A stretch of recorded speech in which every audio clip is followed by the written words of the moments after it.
What's up, guys? This is Kephas.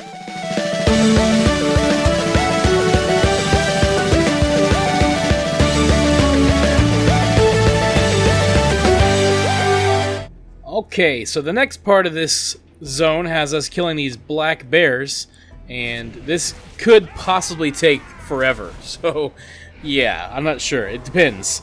If this was classic WoW, it definitely would take forever. But even in modern WoW, this is one of those quests that kind of flies in the face of what I was saying about how you just kind of get all the quest drops instantly. That doesn't always happen. Whoa. Hello, Action Cam, doing a thing. Certain quests in these older zones, sometimes you gotta kill a few extra mobs to get the items you need, but then we just got 2, so hey, it's alright. But definitely not like the old game, man, where, oh, what's that? Is it just a random bird flying around? Alright. The old game, you'd have to kill, like, if you needed anything more than, like, 5 items, like, if you ever had a quest where I think there were some back in the day where you had to get, like, 12 gizzards or 12 bear butts or God knows what. It seemed like those took forever because you'd have to kill, like, 50 animals to get those things. It was a drag back then. It was a grind for sure. But we're making pretty good progress here. So to kind of date this episode, I just finished up getting all, informed on everything that came out in E3. I did watch some of it live, and boy oh boy, was it a fun time. E3 2019. I personally, I said this on Twitter. Follow me at TheKephas on Twitter. I gave it to Nintendo. I think Nintendo won E3. And I know that there are a lot of people out there that are going to be like, no, CD Projekt Red, Witcher, Cyberpunk 2099 won. Stupid. You're supposed to like everything that CD Projekt Red does. And I gotta say, that's cool if people like that game. I think it was neat. I think it's interesting that we're kind of getting into an era where, like, video games are starting to follow the animation trend where, hey, excuse me, throat clearing. Let's put a celebrity in the game and suddenly that makes it better, right? Like, it's kind of neat to see, like, an actual celebrity's face in a game. I remember playing L.A. Noire, actually, had some pretty well-known celebrities and recognizable people that you could tell it was them. And that was back in 2010. And that was really just kind of like a neat little feature. But I'd definitely say that seeing Keanu Reeves in The Witcher, and even, like, what's his name? John Benthal, the Punisher, seeing him in that new Ubisoft game, Ghost Recon, is kind of neat.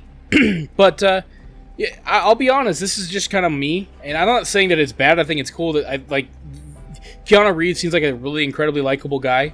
It's kind of funny because I remember back in the day, people hated Keanu Reeves. He was like, he had no charisma. He was not interesting to people. Just didn't like him.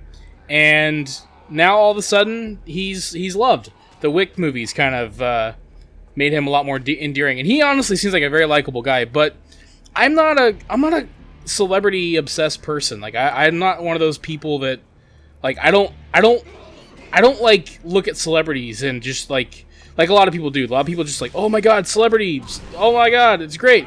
Like, celebrities are cool, movies are great. I like actors. If there's an actor in a movie, I'm like, oh, movie might be good. But I don't follow celebrities. Like, I don't really care that a celebrity's in a game. It does not. I care less. I care about whether or not the game's going to be good. That's just me. And of course, CD Projekt Red has a pretty good track record. For sure, and I'm excited to see what Cyberpunk 2099, 2097, 2077, I don't know. Yeah, I'm excited to see how that goes, for sure. But as of now, I haven't seen a lot from it. So, we'll see. I'm sure it's going to be great and a lot of people are going to like it, but, like, I'm one of those people that I didn't get super into The Witcher. Like, I've said this before, I wasn't, like, hooked on it. I haven't actually played it that much. It just didn't draw me. Like, a lot of people say it's, like, the greatest video game of all time. I don't know, maybe, but it didn't hook me. for whatever reason. And I like open world games, but that one just, I don't know. A lot of people like it. That's cool. So, you know, but I went to say so, but then my mind decided to say but instead, so Sut came out. You know, we'll see. I'm not trashing the game. I'm not trashing CD Projekt Red or The Witcher or Keanu Reeves or anything like that. I think that's all great, but for me, what the reason why I liked what Nintendo did, for the most part, there's a couple things. There was just so much. You know, most of the panels, of the ones that were like good, because some of them were bad. I like the Ubisoft one. I'll get into the Nintendo thing, I promise. I like the Ubisoft one a lot more than other people did. I think they had some games that showed some promise. That new Watch Dogs game could be really good. I like where they're going with it. We'll see if they can pull it off. You know, Square Enix had some good stuff, especially with the Final Fantasy stuff. That was pretty rad. I mean, I'm pretty hype about that. Also, this place we're in right now, this graveyard, it's really creepy, and I like it. Like, this is a cool little quest. We're just following under like this crazy crypt with all these like spiders and ghosts. It's awesome. I like it. But that's about all the WoW commentary I have. Sorry, it's a hard game to engage. People like to see me play it, but it's a really hard game to engage with, so I talk about whatever. So anyway, yeah, so the Square Enix, Ubisoft, I like those panels. I think a lot of people are a little bit too critical of them. My biggest criticism of those, along with a lot of E3, is that I saw a lot of cinematic trailers and not a lot of gameplay. And that includes CD Projekt Red. There was some gameplay that they showed, some good stuff. Like, it actually did show some gameplay, which was nice. But you know, when I just see cinematics, I'm not sold. Especially anymore. I used to be when I was young and dumb. But I've been a gamer for a long time now, and I gotta see gameplay, or else I don't care. Like, cinematic trailers, like in WoW, they're okay because it's part of the story experience. Whether or not it should be is the question. Like, I like those. And, you know, the Overwatch ones, like, Blizzard cinematics are really good because they tell story. They don't sell the game for me, but they do sell the story a lot of the times. They don't get me hyped for the games, ever. That doesn't happen anymore. And that's kind of the thing. I like the Blizzard ones for the story, but they don't get me hyped for the game. No cinematic trailer anymore gets me hyped for the game. I learned that lesson, especially, I don't know if you guys remember the Dead Island trailer, legendary trailer, one of the best video game trailers ever. Probably one of my favorites, if not my favorite. But it had nothing to do with the game at all. It was just a scenario. You could have put it anywhere. They shoehorned the characters from the trailer into the game to kind of like, hey, there they are. And it was like so low effort. Like, it's obviously like they just kind of put their models in and laid them on the ground. It was so poorly done. But, you know, that's a nice trailer and everything, but it doesn't sell the game for me. And that's kind of like, I felt underwhelmed with a lot of stuff at E3 because, you know, it was a lot of like, here's the trailer for this game. We're not going to tell you much more. And then there were some that like, here's a trailer, cinematic trailer, and we'll tell you what we want to do.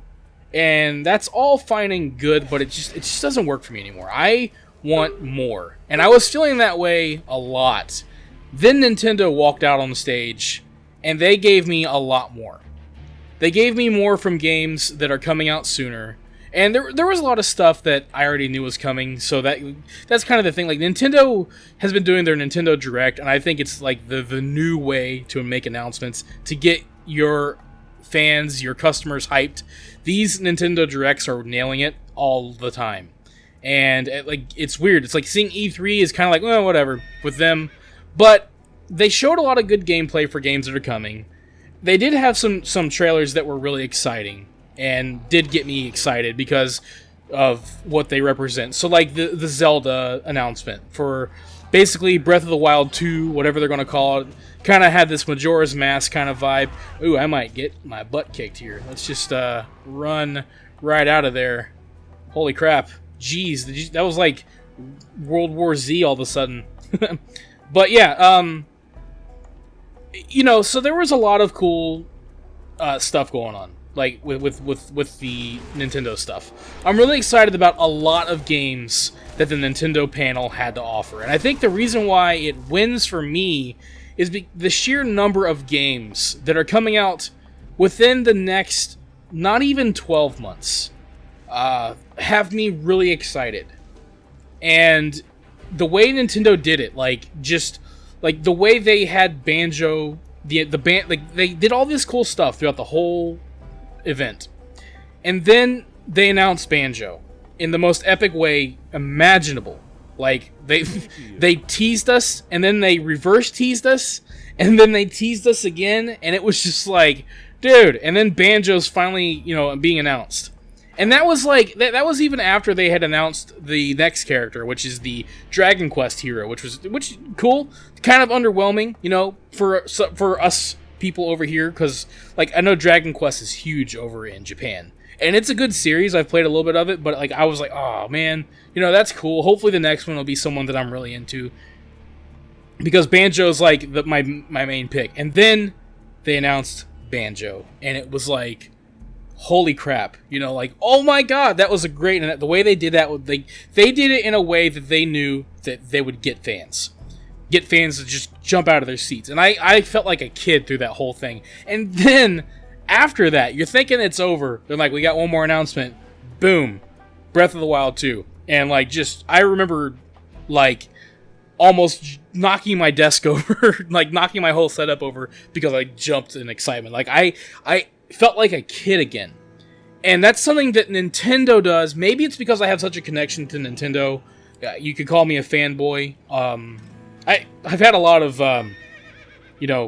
Project Red fanboys accusing me of being a fanboy, which I think is ironic, which is whatever. I'm a fanboy of all video games. Like, I can't wait for all these games. But, whoops, we gotta sell some stuff. But, it was just really, it blew me away. It made me feel like a kid again. And that was just like the end of it. And then you had like all the stuff that they announced throughout, and I was just blown away by it. So, I give it to Nintendo, man. I'm excited about this. I've never played, was it Fire Emblem, I think? I've never played a Fire Emblem game. Turn off TSM. But I'm really excited about this Three Kingdoms, or not Three Kingdoms. That's a different franchise. The Three Houses, like, Harry Potter looking game. That looks cool. I'd like to get that and get into that for sure.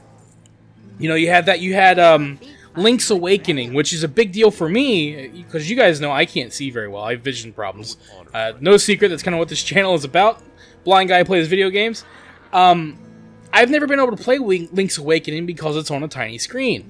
It's on a Game Boy, handheld. They're going to make it now. They're going to, remaster it, and they're going to release it on the Switch. So that's going to be a big first experience for me, something that I've wanted to experience for a long time, because I've heard that Link's Awakening is one of the most emotional Zelda stories because of however the story goes, and I really have always wanted to experience that. So I'm really excited to finally get to do that, and I can't wait for it. So getting to experience that, getting to have a Pokemon game, the Pokemon game certainly comes with a level of controversy. But, getting to experience that, we're doing a lot of running around here. Got to go talk to Abercrombie for the 99th time. Getting to experience a Pokemon game on the big screen, not through an emulator, but, through the Switch, is I can't wait. Like, Pokemon Let's Go was a good first step, but this is going to be like a real Pokemon game. I have some criticisms about that game, though. I think Dynamaxing looks cool, but I feel like it's a gimmick that the game doesn't need. And it also replaces a better gimmick, which is Mega Evolutions. I thought Mega Evolutions were nice. And I feel like Dynamaxing is just a lazy way to replace Mega Evolutions. Because all it is here's a bigger version of this Pokemon that already exists. Like with Mega Evolutions, they basically had to go in and almost recreate the Pokemon. Like a brand new Pokemon. Like Mega Charizard looks a little bit different. They changed the models up some, but this Dynamaxing, all it is just scaling the models up. So, like, it feels kind of lazy. It doesn't feel as cool as Mega Evolution. So I'm kind of bummed about that. And then the other thing, is, this thing where you can't transfer all of your past Pokemon to the new game. The only Pokemon that you can transfer are the ones from the new region. Is it like Galar region or whatever? I think that's a really stupid decision. And I don't know why they would ever think that would be a good idea. So, I guess we'll see what happens with that. But, and I don't want to downplay it. That is got the Pokemon community fired up, like big time. It's crazy. So yeah, I get it. And it's not going to stop me from buying the game because I don't have all those games to transfer Pokemon over to, but I am a little bit bummed that I can't, find a way to catch all the Pokemon in the game somehow and bring them to that game. That kind of does bum me out because I'm a completionist. It's weird because that's a big way to keep people playing for a long time. So I don't know, man. I think that if I was to make a Pokemon game, I'd make a base game, and then I would release expansion packs, and I would just keep adding on the game and making it bigger and bigger. That's what I would do. What they're going to do is they're going to keep releasing new games. They're going to make a new Let's Go game. It's why can't you just make a Let's Go game? And well, I guess the answer to that is you can't take your old Pokemon to the next region. That's the problem with the leveling and stuff like that. So I don't know how you get around that. Maybe to go to the next region, you have to scale your Pokemon down or something. I don't know how you do it. Make it the Ash effect. You can only take one Pokemon with you, and you got to nerf him when you go there. When you go back to the old place, then you can something. I don't know, but yeah. So I don't know what the answer is for Pokemon. I think that it's time. I think the game could benefit from a new system in general. But at the same time, if they would just maybe they'll build it on from here. Each time they add a new a new Let's Go Pikachu or Pokemon game or whatever, they'll make it so that you can transfer more over. I don't know what they're gonna do, but I do think it sucks to have 800 Pokemon. And in this game, you can only have, a portion of that, which is... It's very underwhelming for a Pokemon game, which is all about catching them all. So, that's the big downer for the Nintendo panel, but overall, I thought it was really, really awesome. Thank you for watching this video. If you enjoyed it, let me know by clicking that like button. And feel free to share it with your friends so they can enjoy it as well. Don't forget, you can subscribe to the channel and click on the bell icon to be notified as soon as new videos are posted. You can also follow me on Facebook and Twitter, and if you'd like, you can support this channel on Patreon. Links to all of this can be found in the description below. This is Kephas. Until next time.